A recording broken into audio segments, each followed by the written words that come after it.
Hi, folks. Welcome to another episode of Film Study. This is Ken McCusick, and we're here to continue our expectations series tonight. We're going to talk about two players, John Jenkins, the nose tackle recently signed by the Ravens, and Ben Cleveland, the now longtime guard and newly versatile offensive lineman for the Ravens, who was re-signed to a one-year deal this offseason. Joining me to do that is Shawn Asher. Shawn, how you doing? I'm doing good, Ken. I'm really excited to talk about both these guys. Should be a lot of fun. So let's start with John Jenkins. I'm not even sure who the undercard is on this one. Well, actually, maybe we better start with why we're doing John Jenkins as opposed to your original choice, which was Ardarius Washington. Yeah, I was super fired up. Honestly, just because of the nuances of both of their spots on the roster and like how they fit into the plans. Ardarius was kind of interesting to figure out how that's going to work with Starks being drafted, and like, is he now nickel or but kind of a moot point now, right? And hopefully a speedy recovery for him, and hopefully he factors into the 2026 Ravens plans on a cheap prove-it deal. Yeah, I think probably more than likely the Ravens are the most likely team that he'd sign back with. But they've lost a player they would have been counting on to play most of the snaps for the season. Maybe not quite all, but most of the snaps of the season. I think at the minimum he would have had the Geno Stone role, but he could have played a combination of nickel, either safety spot. It would have been a tremendous piece to have. Malachi Starks lightens the burden a little bit, but the Ravens still very, very short at safety as we enter camp. Really, I think they're kind of in a -2 position right now relative to a fully what I would want to see going into the season in terms of back end talent. They've got Sanusi Kane and Bo Braid, but the loss of Washington, very, very big loss for this season. Yeah, absolutely. Just pray for a speedy recovery for the guy. The guy works his tail off, and was he a UDFA, right?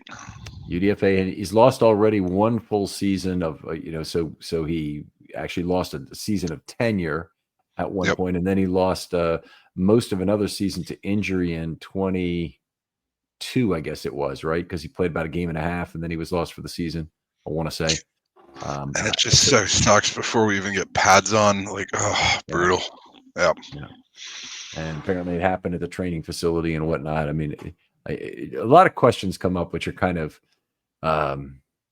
not tasteful. I mean, first of all, you're doing the right thing to say, congratulations on a speedy recovery. It's natural for Ravens fans to be concerned immediately about what's the effect on the Baltimore Ravens. It's a lot like looking at your own car for damage before you ask if anyone else in the other car is hurt. Yeah, it's the wrong order of things. Yeah, and I saw a lot of people asking about money, and it's like, Yes. dude, like I don't think the Ravens even want to be in that business, honestly. Like, that's a really quick way to not get Derrick Henrys of the world to sign with your team. Yeah, it would not be a good move, but yeah. But they're not. Apparently the injury happened at the facility while training, so it wouldn't even be a question. Yep. So obviously a smart deal to do that, and hopefully he'll want to come back to the Ravens on a one-year prove-it deal, and that'll work out. I think this could not be worse news for Ardarius in terms of how much it's cost him in terms of the career earnings and whatnot, because this is his big chance for a bite at the apple right now. Agree. And there might be some divisible benefit for both sides to do a 2 or 3 year deal when this recovery happens, so just thoughts and prayers for him. Really hope it's a speedy recovery. Hope he's in good spirits. Hope his head's high. Hope he's ready. Yeah, absolutely. All right, so let's get on talk about the players that we're going to today, and we'll start with John Jenkins, just recently signed. He's one of the very old men of the National Football League at 36 years old in July. A 6'3", 327-pound nose tackle. He has bopped around a lot in his career, and I'll bring up his stats of this. But what were your thoughts on the Ravens first signing him? So I'd never heard the name before. That was my first thought. Who is this guy, right? And then I did the first thing, highlights. Let's see the highlights, right? And then, in prepping for this, I went back and watched 4.5 games. and you don't realize he's an old man. You don't really see that in the tape. If you start to watch him move laterally, against some zone runs, you're like, oh, okay, that's an old man. But the initial burst is a lot like Michael Pierce. He's not as big and he's not as powerful, but he's shockingly quick with his initial burst for a man of that size and that age. Been a very good tackler for most of his career. He's now, by the way, he's played, I think this is his 9th different team he's played for, and that may be short because he may have been in camp and lost. But just to go through this, he played 4 years with New Orleans, then finished off 2016 at Seattle, went to Chicago, went to the New York Giants, to Miami, to Chicago, to Miami again, to Las Vegas for 2 years, and set a career high in snaps each of the last 2 years with Las Vegas. So right there, that tells you, he may have a little something left in the tank. He had several serviceable years as a rotational nose tackle, I'd say, where he'd had between 400 and about 550 snaps. With the last 2 years, he's had 595 and 606 snaps. Yeah, and the last 2 years in Vegas, like, he really showed up well in that defensive line with Max Crosby. It was very clear that he was taking benefit of the double teams that Max Crosby was constantly facing. And he's got a really, I'd say, average swim move, but at that age and at this late of the off-season signing, I'll take an average swim move. He's got a decent bull rush, and again, that age and this late of a signing in the off-season, I'll take that too. Yeah, there are a lot of guys out there who play this position who are available. Nose tackle is a large size and shape pool. You don't always get exactly what you want in terms of length, say, or maybe one other factor, but you're getting guys who are similar in terms of their athleticism. The guys in their 30s know how to use one arm longer than two, even if they don't have great length individually. Most of them are two-gap players if they're still hanging around at this age. And some of them have a little bit of pocket compression ability. I would count Jenkins in that group as a guy who has a little ability to create an amoeba pocket that could give some quarterbacks trouble, have them seeing color a little bit earlier than they otherwise would. But he's not a guy who's going to get after the quarterback snap after snap to get home for you. Correct. And I think, to your point, we're not talking about a Pro Bowl player here, right? But what I would like to point out for all the listeners is EDC has done a really good job at signing defensive tackles. Justin Ellis, was it Pecco? Pecco, yep. Yep. And both of those guys contributed in major ways for those seasons, and unheralded heroes of those seasons, I'd say. Yeah. As the 2019 season, they brought in those two guys, and they were part of a incredible on the fly rebuild of that defense, which is probably still the most effective I've seen in my years as a fan. The only other one that compares to it is the 24 defense, where they fixed the back end by sacrificing some of their highly versatile talent to back there, but eventually got rid of two veterans. And now the defense is just fine now. It was great to see. But that 19 defense had a lot wrong with it to start the year. They were trying to depend on Patrick Owasso to be a leader on that defense. Who was the linebacker we signed? I can't remember his name. LJ Fort and Josh Bynes, who's kind of like the Kaiser Soze of inside linebackers. Yeah, that's right. LJ Fort was the name I'd forgotten. Yep. Yeah. And they got another guy that I'll bring back a name for you. Is Jihad Ward was brought in, and he was very effective. So they used a lot of race car that season. Ward was a guy they could kick inside or play at outside linebacker on early downs, and it'd be like getting Tavius Robinson or something at an appropriate, at an opportune time. And then of course the big one they traded and got Marcus Peters. Yep. And that fixed a lot of the issues at cornerback. Yep. All right. Let's get back to John Jenkins here for a second, because I don't think he's assured the job. And it's kind of one of the interesting things. I have not seen contract details yet. Maybe you have. Maybe there's something out there on OTC by now. I expect he's making the vet minimum, but there would be a question of guarantees, because a nose tackle signed at this point is probably going to want something in terms of guarantees, whether that's between 25 and 100,000, whatever it might be. But I'm fairly sure he would not be making over the vet minimum. Yeah, I'm not seeing anything online about contract details yet, but I, I I'm not sure he's assured the job. He may be this year's Brett Urban, right?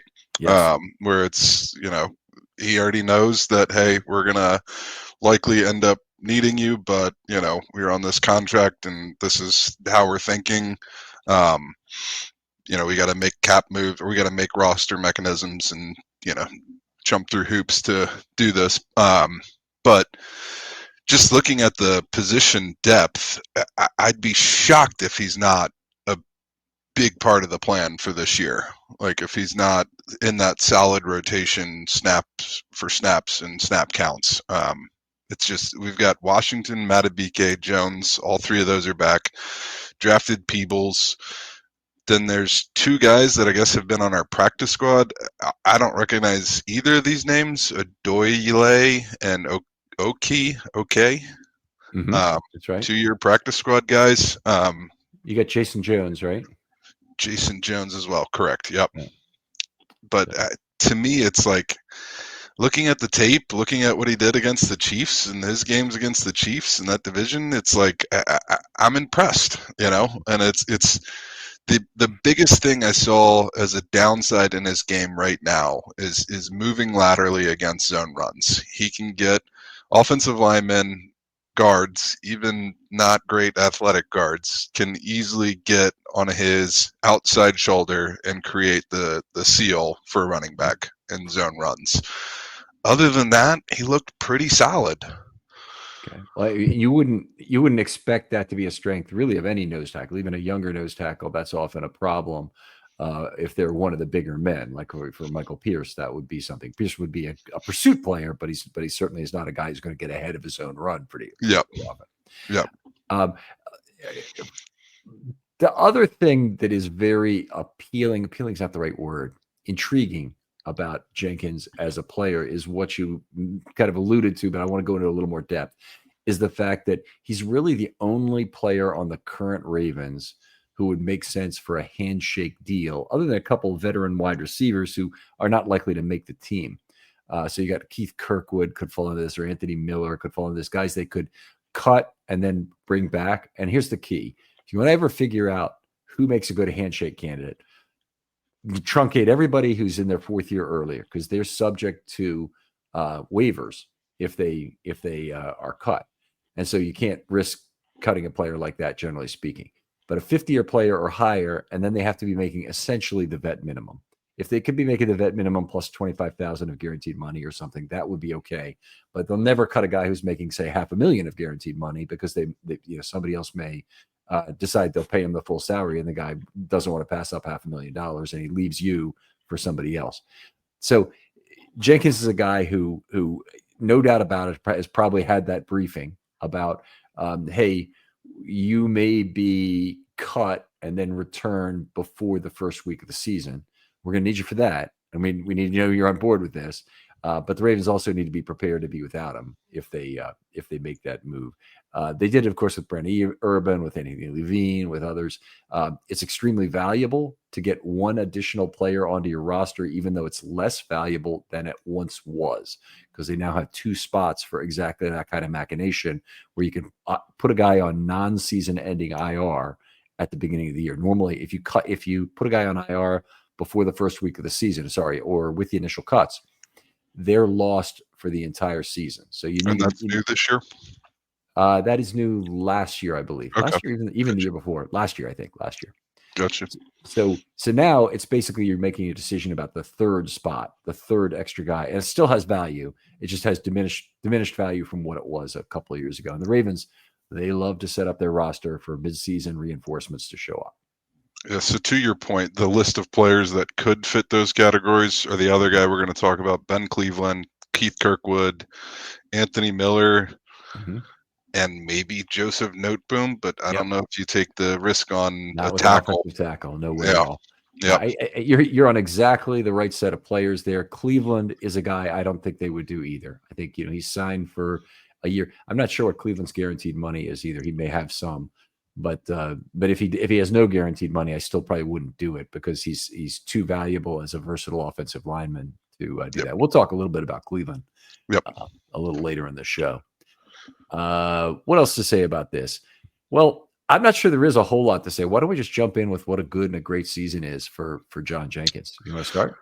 Yep. So a good season, I'd say he contributes to a pretty even rotation with Matabike and Jones early in the season. It's not a big fall off when you have to take one of Matabike or Jones off the field.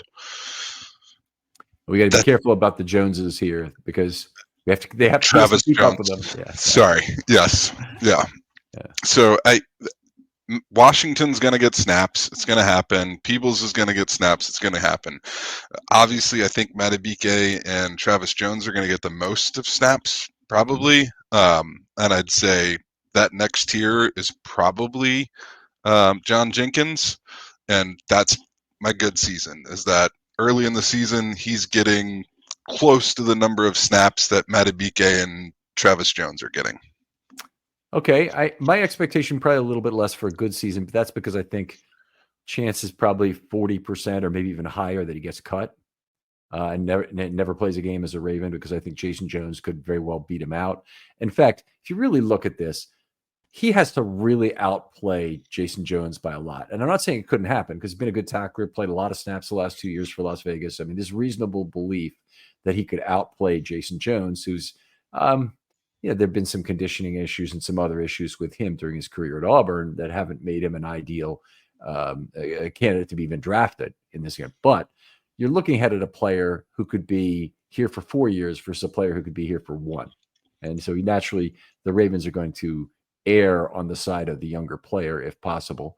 And that's why you might want a handshake deal with Jenkins. And you might want to also have the possibility, hey, good chance we're going to need you. We'll put you on the practice squad for right now. And we'll bring you up when the time is right. But for me, I here's what I said exactly: has a solid preseason in camp and earns backup nose tackle role. That's the backup to Travis Jones. Plays a limited rotational role or approximately 15 snaps per game behind Travis Jones, with no particular expectation of play quality. Alternatively, he could be placed in the practice squad and elevated / promoted as needed in place of Jason Jones. So Jason Jones starts off the season and is not playing well. You've got the opportunity to potentially IR him as things naturally occur, IR someone as things naturally occur. It could even be Brandon Williams. Sorry. I did it again, didn't I? Could even be Broderick Washington. Washington. That's on the Ken McCusick bingo card, by the way, is using Brandon Williams in place of a name of any defensive line. He's one of your favorites, huh? Well, he was when he's playing. I love Brandon Williams. Yeah. But anyway, I think that would be a good season. And if I'm trying to pick out where's the 60th percentile, I think it's somewhere between him making the roster at the start of the year or making the roster a little bit later. Yes, I guess the only difference is there. I'm thinking it's a little bit higher snap count. Okay. I'm thinking he's more of a lock to make the roster and a little bit higher snap count. All right. For a great season, he keeps that high snap count throughout the season, which means the Ravens don't have to rely on Peebles or Washington as much, and he's the guy that the Ravens want to do the handshake deal with maybe next year. That's I've got very similar. I say fits Ravens scheme / needs for rotational nose tackle is also part of jumbo packages for short yardage and goal line. That would probably be true in a good season too. Snaps are limited to approximately 20 per game, but with quality at or just below the league average. So, this is above a replacement level nose tackle you're getting. Last year, he was probably pretty close to a replacement level nose tackle, maybe a little bit above. This would be a comeback in terms of game, and maybe it's something that you could hope for with a lower snap count. Maybe a more rested John Jenkins can give you that. So the Ravens consider him for 2026 roster planning. I also had in there. So I think we had as similar as we've had for any player in this series to date are good and great seasons for John Jenkins. There was one more thing about John that I wanted to touch on before we moved on. I thought it was really interesting that the Ravens, in replacing Michael Pierce and Brent Urban, if we just do John Jenkins and Peebles, they kind of went with more of a versatile fit for both of those players than replacing the big body of Brandon Williams and the all of the different things that Brent Urban could do at a very good or above average level. Like I don't want to hype the guy up and say he's an all pro, but he was a very solid player who had good fundamental technique, and it seemed like the Ravens kind of went to try to find just more Matabike and Travis Jones stylistic fits in the replacement of those two players. Muted. That's again on the bingo card, but you also said Brandon Williams there too, by the way. So, but you met Michael Pierce, and what you're really saying is that they're bringing in a second pairing that could be in there, and Brandon Williams could just play 5 tech, but he'll probably play some 3 and nose. He's probably their most versatile guy as opposed to as in terms of what position he can play. So I could see him, across the line in some different ways. What it really does before the Jenkins signing, when we thought it was Jason Jones, the other thing is all the J's in this. When we thought it was Jason Jones, it's a big youth change to go to Peebles and Jones. That's much younger than Urban and Pierce. Very true. You're talking about, and I've been basically saying for years they needed to get younger there. Very disappointed to see that the Ravens lost Nash Hutmaker so quickly after rookie minicamp. That was weird, right? Yeah. And I guess he only had come in as a trial, or maybe it was UDFA money or something along those lines. It was interesting, right? It was. I don't think there's any UDFA dollars spent on him. But when John Harbaugh was at the podium after the rookie minicamp practice day that was open to the media, he said he thought that Nash Hutmaker had been signed as UDFA, and he pulled this card out of his pocket. I really want to see what was on that card, but he thought that was the case, and we heard from Chad Steele was the guy they always have a PR guy who kind of watches over the interview to basically call it quits or say move on, next question, or last question kind of thing, kind of get the player or coach out of there. Harbaugh doesn't really need it, but they still have somebody looking over him. In his case, it was Chad Steele, and Chad said, "We'll get you that information," and he was not on the list, on the UDFA roster list, which was weird to me. But then obviously it was just a tryout basis, and Tampa Bay signed him that week. And, interesting. Very unfortunate, because I'd have loved to see a Hutmaker Jones competition this summer. Would just be one of the things to really look forward to. Yeah, absolutely. We go back 25 seasons to the 2001 team. I guess it's 24 seasons.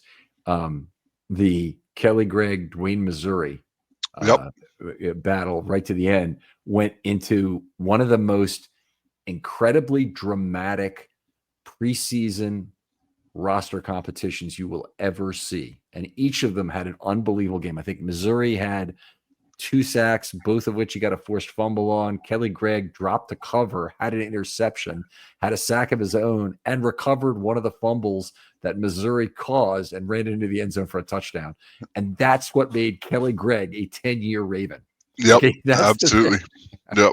I think Kelly Gregg was the start of my jersey collection for the lunch pail guys. Like right now I'm wearing Jared Johnson, and it's Kelly Gregg, Jared Johnson, Marshall Yanda. There's a couple more that I have that it's just like those guys that just do the dirty work and don't get any of the glory. Those are the jerseys that I covet the most. How about a Tylan Wallace jersey for you? That's not a bad play. That's really not a bad play. I've been thinking about getting Marlins 44, but he's just he's too much of a personality. So I'm like, I don't know. All right, outstanding. Let's move on and talk about Ben Cleveland a little bit. And he has had a really weird journey through his first 4 years with the Ravens. And we consistently have expected him, as the opportunity has been available at left guard each of the last 2 years. It was kind of given to John Simpson a year ago. First of all, it was given to Saleh, I think, as bait to get John Simpson's head in the game. And then they, as soon as that was done, this was in the 23 season, they switched horses in the middle of camp and gave the job to Simpson, and he played reasonably well. Had a lot of penalties, but he played reasonably well otherwise during the year, which is kind of like saying she's got a great personality despite her terrible looks, kind of thing. Is from the, in a lot of ways, it's just one of these things that it's very hard to be a great offensive lineman with a lot of penalties. Let's put it that way. Yeah, absolutely. Saying last year, we thought maybe he gets another chance at left guard, maybe at right guard. I mean, both those positions are open. Daniel Faalele is installed almost from the beginning. Obviously, a favorite of Coach Joe D. Warhop kept on with him and actually, molded him into a pretty good offensive lineman by the end of the year. And then at left guard, Voorhees got the job to start the year. Then he got hurt, and McCary is the guy, not Cleveland, who replaces Voorhees at left guard. Lots of questions from the media. Harbaugh obviously got very tired of those questions. What was your take on the entire journey there, but particularly the last couple of years? I hate to get in players' personal lives, and I hate to talk about it, but there is stuff out there. He had a DUI. That's a thing. There's stuff on Twitter I saw. His girlfriend, fiance, is cheating on him. There's stuff like that. And does one thing lead to the other? Do those two things pull your head out of football? Does that kind of unmotivate you about life? Your fiance's cheating on you? I don't know. But my bigger point in saying all that, there's stuff out there that says this is what's happening. And we just don't really know. We don't know that it's football, right? Sure, the football product of Ben Cleveland, and we've heard about him walking laps or cutting corners on laps. We've heard all that, but we don't know that it's is it technique? Is he getting beat, or is it he's not motivated enough? And does he come back and is he motivated? It does not make sense to me that the Ravens would sign this man to another contract when there's so many other options out there for what he's bringing to the table if they didn't want him in the building. Right. Well, there's been some pretty good coach speak since he got back, but you can really tell it's coach speak. I'm going to get into that in a minute. But it's too much going wrong with what he that doesn't make sense with relative to his on the field play, which has been pretty good in his first 4 years. Last year, he scored a .79, for example, in his very limited number of snaps. He had 41 snaps the whole year. That's not enough. He's this is the really weird thing. McCary, who was the sixth man extraordinaire, you can plug and play him wherever you want. You probably wouldn't want him at left tackle, but he could literally play all 5 offensive line positions in theory. Right guard wouldn't have been great for him, but he's spent time at almost every position, if not all of them. Now he gets signed, and you look around the Ravens roster, and first of all, they've had a bunch of guys depart, but second of all, they got some young guys left and some distinctly not versatile guys on this roster. Tyler Linderbaum is a center only. He cannot solve your problem anywhere. If you're looking for a better way to unwind, focus, or even get a good night's sleep, listen up. Let me tell you about Mood, the online cannabis company that's changing the game when it comes to functional gummies. They've crafted a whole line of federally legal THC blends designed to help with everything from stress to sleep to mental clarity and even some spicier needs if you're into that. Now, what makes Mood different? They go beyond just THC. They pair it with herbs and adaptogens to create targeted effects that you won't find in any other dispensary. And every gummy is made with pesticide-free, small farm American cannabis, so you're getting quality that you can trust. I've tried their sleep gummies, and let me tell you, it takes about 15 minutes, and I'm out cold, no grogginess, no weird side effects, getting some of the best sleep I've gotten in my life when I take one of these gummies. And if you need a mood boost, there are Epic Euphoria gummies, game changers. And right now, Mood is giving listeners 20% off their first order by using the promo code RAVENS at checkout. So head on over to mood.com, find the perfect gummy for whatever life throws your way, and don't forget to use the promo code RAVENS to save 20%. Else, if you want to go to look at left guard for Andrew Voorhees, okay, maybe he could play right guard, but he can only play guard. I look at Daniel Fa'alele. There is literally no other position. He's tried right tackle. He's not going to be able to do it. He's a right guard only. He'll never handle the pulling responsibilities of being a left guard. Ends up Ben Cleveland is the team's most versatile offensive lineman. Now you could make a case for Garrett Dellinger or somebody who's just getting here, being that guy as well. But right now it looks like Ben Cleveland could fill in at 4 positions if he needed to. Yep, and it's mind blowing. It really is. But and maybe that's the reason, right? Maybe that's the reason they want him here, and that's the reason they re-signed him and brought him back for another year. But it is extremely fascinating how this has manifested, because we're not getting anything. We're just getting Harbaugh being snippy and grumpy because, like, you guys signed him. You guys wanted him here. And now you're going to be mad that we're asking questions about what's he doing. It's even more than that. In Harbaugh's case, the report is that he was Harbaugh's guy when he was drafted. And he was a lot of people's guy. I mean, he was enormous lineman. I mean, he still is. He's enormous for a guard in the National Football League, but he was a 356-pound lineman coming out of school. And, would have been weird. It's not like he played in a small program. He played at Georgia, and a lot of focus on him. Seemed to have some good pass blocking characteristics in terms of how he approaches, in his case, left to right, processing of the individual play, because he's a guy who was played right guard at Georgia. And, was that part of it, that he wanted to be a right guard, had the length to play right guard, could handle the pivot, could do that more than he could do some of the things in terms of pulling? Maybe. I tend to believe there are other elements off field that we will never know, because it's the Baltimore Ravens, that he's late for meetings. He doesn't have a head in the meeting. He's texting or something on the phone during a meeting, whatever it might be, that John or the other coaches are just pissed at him.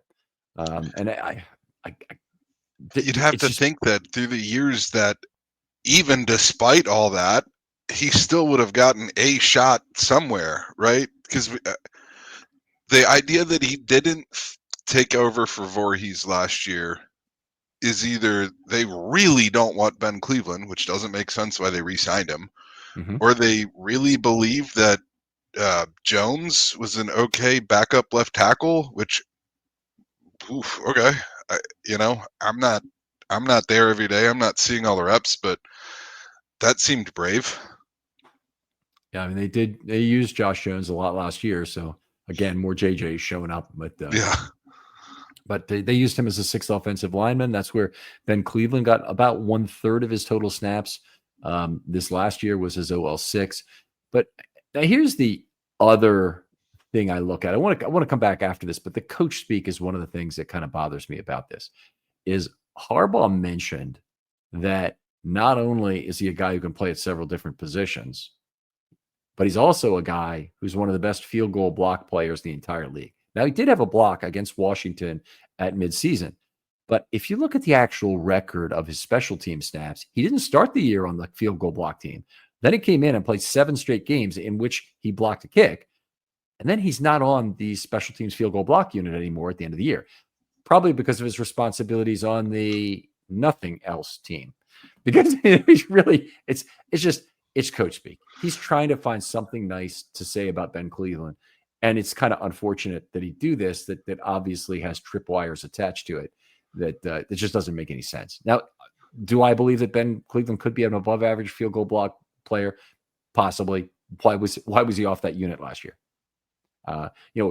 They had Brent Urban. Is that the reason? Was Brent Urban was too good and they couldn't, maybe, Brent Urban certainly blocked a kick in his first NFL game, but I'm having a hard time believing that Ben Cleveland, who was also on the field goal kick team as well, was so irreplaceable in that regard.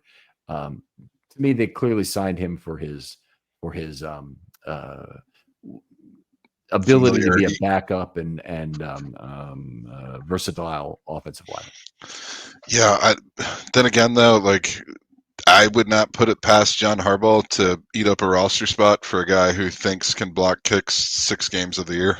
Like, as many special teams only players as we have had throughout the years. And I'm like, can these guys contribute anything anywhere else? Like, it wouldn't shock me if it was like, that was like 70% of like John's decision. It wouldn't shock me. Now, Harbaugh, I'd say, there's a lot of straightforward stuff, and there's some stuff you can take out of his interviews normally that you can take it word for word. But he is one of those guys. There's a lot of reading between the lines to do, and this reading between the lines, I'm already concerned about 2025 because I think what it says about his offensive line play when he's trying to pick out this bull hockey mid-season field goal block stuff is that he doesn't really think he's going to play offensive line. Now, I'm already bothered by that notion. I mean, and you can sometimes he talks about injuries and there's crapola that you could do, and sometimes he'll talk about players at kind of 3 tiers, and he'll really go out of the way with a lot of flowery language. It's probably real when he's giving the mid tier that he get to everyone. It's coach speak, and when he gives the bottom tier that he's really salty, he doesn't like the guy. Yeah. But it almost always seems to fall in one of those 3 tiers. You can actually kind of figure out how he feels about a player, in very general terms from that. With Cleveland, I think I would interpret, him talking about his field goal block prowess as basically a slap in the face of his offensive line prowess. So interesting. Yeah.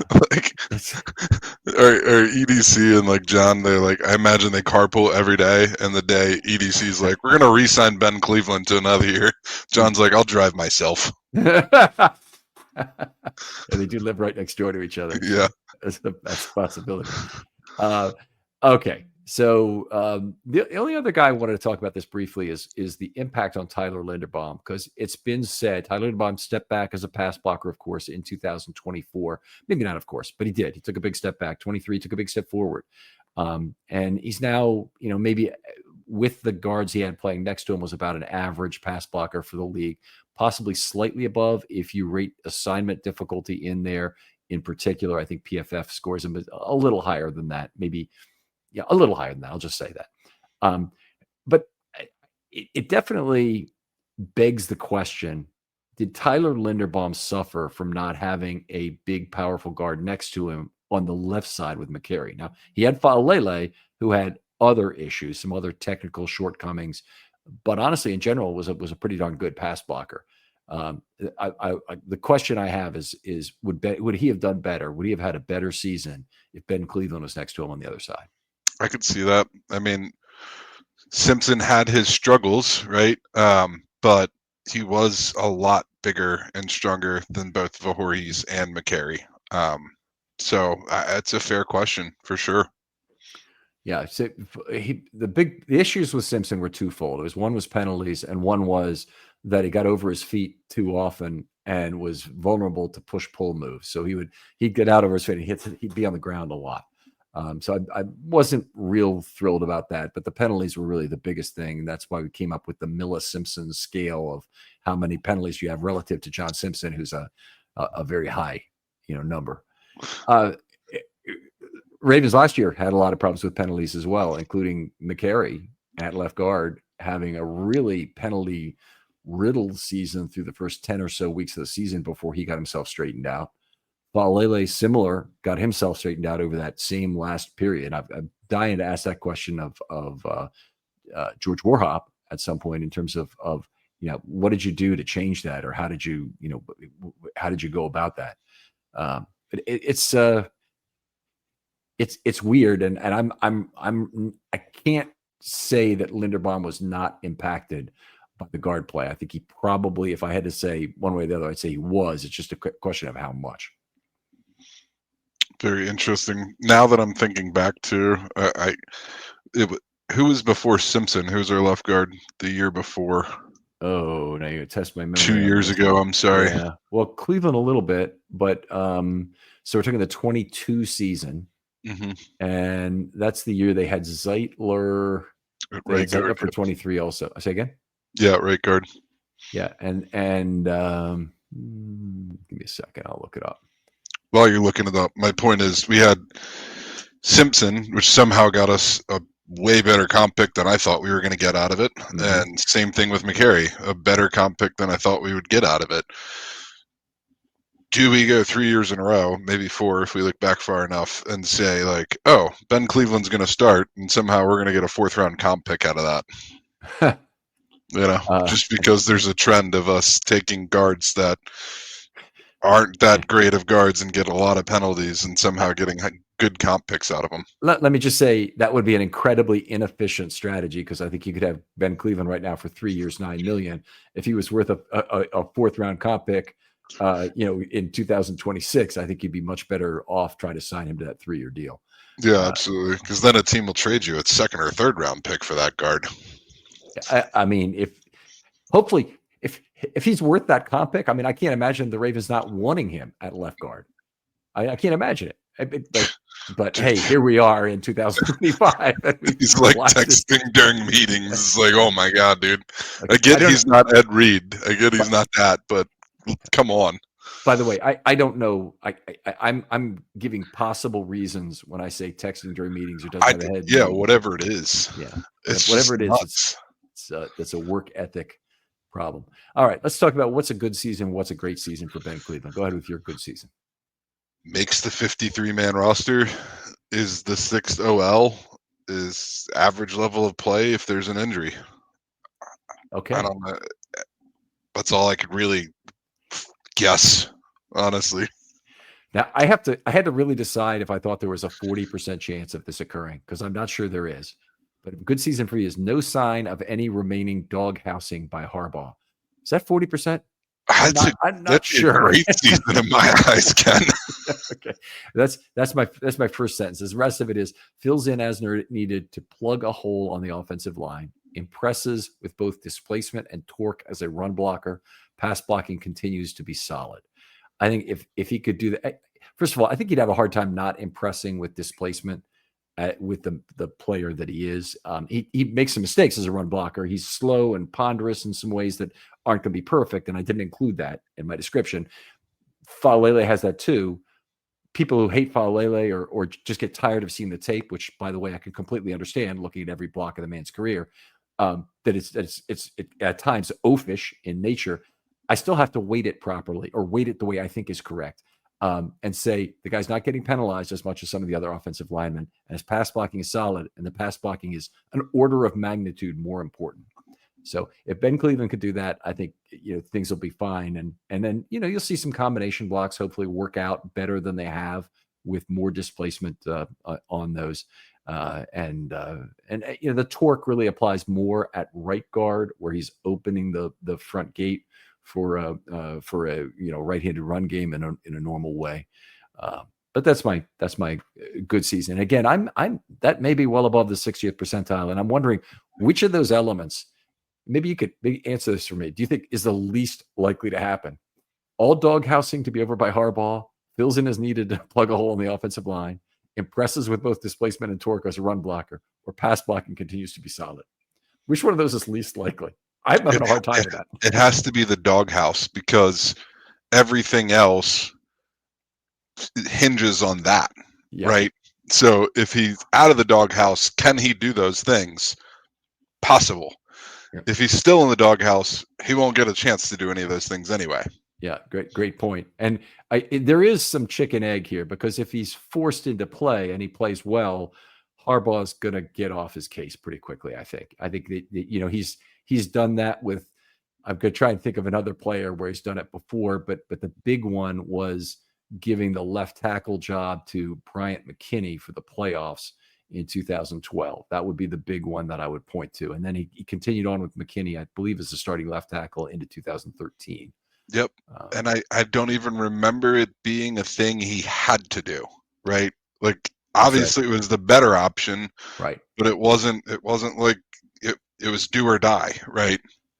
Right. They could have played the hand they were dealt and gone through with it. But Harbaugh made it what I think was a very bold decision at the time to switch 3 positions. Sometimes the Ravens never do that in season. They're a 1-for-1 switch team.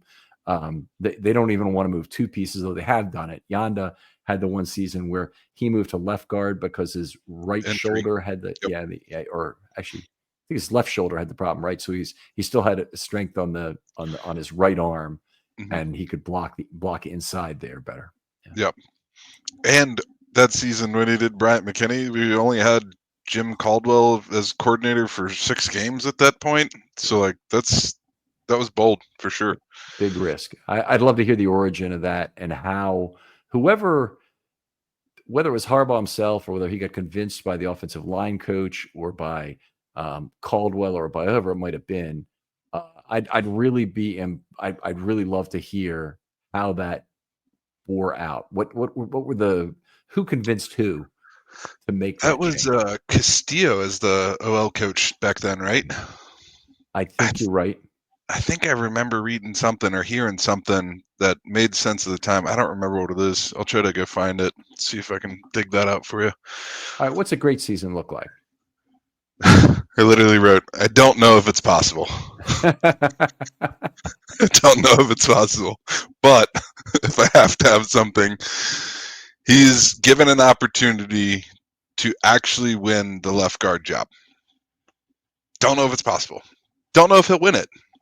But a great season for Ben Cleveland would be that he's given the opportunity to do so. At the start of the season, or at some point during the season? I went through that, right? So he is not going to get the opportunity first, right? They're going to give that to Dellinger. They're going to give that to Emory Jones. They're going to give that to everybody. They're going to give it to Voorhees, right? All 3 of those guys are going to get an opportunity before then. And Faalele, for that matter, on the right side. Correct, right? And I don't see Faalele getting beat out by him. Maybe if there's an injury in there, then maybe Ben Cleveland gets bumped up the order and has a better chance. But Dellinger, Emory Jones, and Voorhees are all 3 going to get opportunities to get more snaps and more opportunities than them. So you have to have the 2 rookies prove that they're not ready early, which that's not likely to happen, right? Because the Ravens are going to give them every preseason rep they can to prove that. And then Voorhees has to struggle mightily for Ben Cleveland to even get a chance at the left guard opportunity. Okay, that's certainly negative. I got two questions from earlier in the show that we had to look up. The first was the 2012 Ravens offensive line coach was actually Andy Moeller. Before Castillo came in after that, and was I should have remembered this because I remember Castillo being the offensive line coach when I first started going to camp on a regular daily basis for sometimes. So anyway, the other guy who was the left guard 2 years ago or 3 years ago, I can't believe I didn't remember, is Ben Powers. So he obviously another great comp pick, right? My theory's in place. Like Ben Cleveland's going to come out of nowhere, be our left guard, and get us a comp pick somehow. All right, here's my great season. Wins starting role at some point during the season. So it might be gifted to him. It might be forced. It might be trial by fire, but he wins a starting role. Could even be at center. Okay, I doubt that. I think it'll be at one of the guard positions if it happens. Displays ability to create space with displacement and torque that complement other linemen and the Ravens' run game. So if he gets a chance at guard, he'll be complementing Linderbaum primarily in terms of what he does. He'll be processing inside out to help with pass blocking. Pass blocking remains at the 2023 level or takes a slight step forward and avoids penalties. Those are the items I have. By the way, if Ben Cleveland avoids penalties, he's going to be one hell of a lineman because he doesn't make enough pass blocking mistakes that he will really hurt you in that regard. And the major other way you can hurt your team in terms of stalling drives is with penalties. Yep. Follow-up question to your great season. What would have to happen for Linderbaum to lose his job other than injury? Like it's not. Right? I don't think there's any way other than injury. Yeah. If you're talking about how to lose it for 2026, it's just a matter of they can't agree on the money. Yeah. It's possible. Yeah. But like even 8 games at horrible play, they're going to stick with him. Yeah, I would agree. Yeah. They're going to do whatever they can to try and fix him. Yeah, I can't. Let me just say I don't even want to think about it. Yeah, it's not likely to happen. It's so unlikely. It would only be injury. And then follow-up question to that, Ben Cleveland's a better center than Nick Samac, right?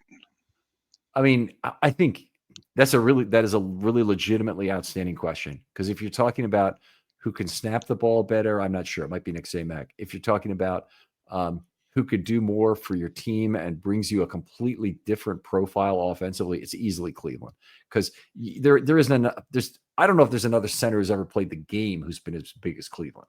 And it just completely changed it. Imagine having a murderer's row up front with Falele at right guard, Cleveland at center, and name your left guard from among the guys, whether it's Dellinger or Voorhees or whoever it might be. That's a ton of size on the inside, more than really any team would show you. The last team I can recall that had that kind of size would have been like the 96 Ravens, who had an absolutely enormous offensive line. Like it was way ahead of its time. It would have been like the guys from this line barely outweigh it, but they had Orlando Brown and John Ogden at the tackles, and they had Quentin New Year and who's the guy? Williams, the first Williams. What's his name? It's not Eric Williams, not the guy who came from Dallas. They had another Williams who's been on Baltimore talk radio for a fair amount. He used to have a morning kind of analysis thing he did on 105.7, I think, and I've forgotten his name, but he's on the 1996 Ravens, and he was good, or he's pretty good anyway. But they had a huge interior offensive line at that point, and a huge offensive line overall. I think they averaged 332 pounds. So Wally Williams, there you go. I apologize, Wally, if you're listening to this. There's no reason on earth for me to forget your name this soon. Anyway, anything else on Ben Cleveland before we let this go? I am now thinking about this roster mechanisms. I'm thinking the reason they re-signed him is for backup center, and in camp he's going to get the second team reps, and it's going to be a competition between Ben Cleveland and Nick Samac for who gets the backup center spot. And in that spot, Ben Cleveland's got somewhat of a leg up because he knows the offense. He's been around. They know what they're getting. And he's got the versatility we've already talked about. Okay, so I'm going to toss this out there right now. There's a real question on the Ravens as to whether they keep 10 or 9 offensive linemen on the 53, which severely impacts Nick Samac.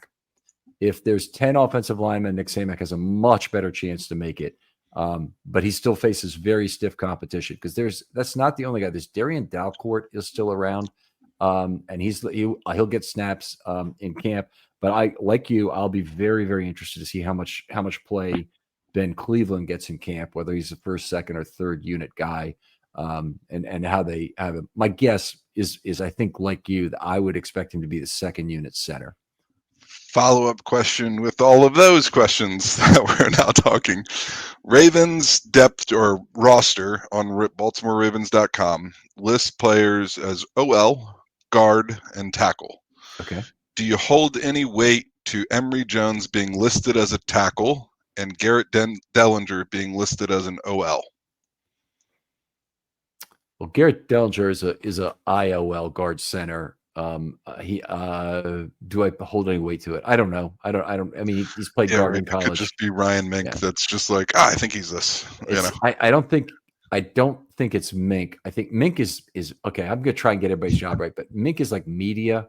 So it's the PR group that actually does the depth charting, and they do it by rules that are mandated by the football operations people, which obviously comes from Harbaugh. But they basically don't ever put a rookie in as the starter unless maybe he's the first round draft pick. So it'll be interesting to see how the depth chart comes out, if they somehow have Malachi Starks as a backup or something like that, or you see down that Mike Green is the number 3 rush outside linebacker or something silly like that. But when Hayden Hurst came in, I think he was the 4th tight end. They've had some very silly stuff over the years. Orlando Brown Jr. was another one who was listed as a backup, and in fact did start the year. Not starting, but I can't see them keeping 10, man. I really can't. Yeah. I don't. If they do, it's like we're keeping 10 so that we can have Joe Nate Boom, and then just stash Carson Vincent for the entire year. Well, they Like, can't. brutal. They can't cut Carson Vincent and have him on the Correct. practice squad. They can IR him, but then he loses his all his developmental time for the whole year is lost, and that would really be sad. Yeah, I don't think they want to do that. So now, just watching how much Vincent is getting coaching from Warhop, I think he wants him around the whole year to basically, Yep. be in the room, be on the field. And he was Warhop's guy, right? He is. There's nothing like muscle memory. You can talk about it till you're blue in the face in the room. If you can't go out there and practice it, you're probably not going to learn it as well. So yeah, there's that. It's just he has so much wrong technically right now. There's so far to go. There's probably all sorts of bad habits that he got into at Alabama A&M that I would expect him. They want him around the whole year. Yep. Right there, obviously, that cuts their walking wounded number by 1, and it also puts a tremendous amount of pressure to not have basically surplus offensive linemen otherwise. So they're going to have Noteboom. They're going to have Emory Jones. I imagine Emory Jones starts camp hurt, and he may start camp on the PUP list would be my guess. Harbaugh's already said he's not going to be back during OTAs, doesn't expect him back into camp. As soon as that's true, then there's already a bias is not the right word, but there's a tempting offer to have him be a PUP player that doesn't come back until sometime during the season. Yep. I wouldn't want that for Emory Jones because I think he'll get behind developmentally when he's somebody they really need to play well. But on the other hand, the Ravens are very tight on total offensive line spots. I honestly don't see how Nick Samac makes the team. I don't think it's going to be easy for him. And they've got there's a lot of competition even for the top of the practice squad between players like Dalcourt and Bullock and others who probably have a chance to be the practice squad, but nothing else. All right, Shawn, always great talking football with you. Love these conversations, animated, great back and forth kind of thought experiment. This is why I always love talk football with you. Tell folks where they can get in touch with you online. I am on Twitter at BMORE, BMore_Sky, SKY_high, HIGH. I'm on there. There is a story that goes along with that, but I'm going to let him tell it to you and not do it on the show. Other folks out there, other than to say that one of our sponsors would probably be real happy with Shawn as a regular having a regular show here. Other folks out there, if you're interested in doing a film study short, this is the perfect time of the season to do it. Please hit me up with a DM on Twitter with your idea. I'm recorded a fair amount in advance, but we're also taking a vacation coming up, and I want to make sure we have content all the way through. So I want to hear what you're passionate about that we can discuss in about 20 to 30 minutes. Shawn, thanks again for coming on. Thanks for having me, bud. And we'll talk to you next time on Film Study.